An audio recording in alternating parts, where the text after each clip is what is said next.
it works for some people. Well, let me put it like this. Some native advertising works. Right now, though, we're in a situation where the vast majority of what we're seeing is underperforming in terms of what an advertiser's actual goals are. Because if you're wanting to get your content in front of an audience, a specific audience, and have them engage with that content in the way they would engage with normal content, then a lot of native advertising is missing the bar. So to give you some understanding of this, in general, what we see on a normal piece of content across the web is about, of the people that go to that particular page, about 2/3 of them will engage for more than 15 seconds. With native advertising right now, that drops to about 1/3. And of those people, of those 1/3 of people that fully engage, generally only 1/3 of those will make it past the first third of the article.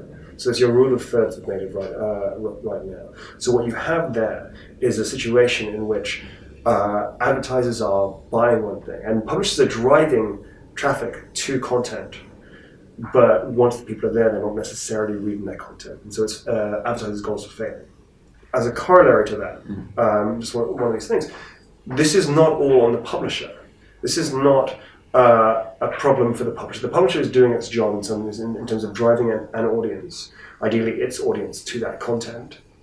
The challenge is the content. The content has to be good, and sometimes the content, frankly, isn't. And this is where, in some ways, the job of a great publisher who's pushing a strong native advertising strategy is to ask yourself, would we publish this anyway in some way, shape, or form? Is it up to the kind of standards that our audience would enjoy? And if so, yes, let's do it. And this is why some of the new studios that The Atlantic and the Wall Street Journal, the Washington Post are creating are actually quite encouraging. So you're going to see very strong content creators trying to create this kind of stuff.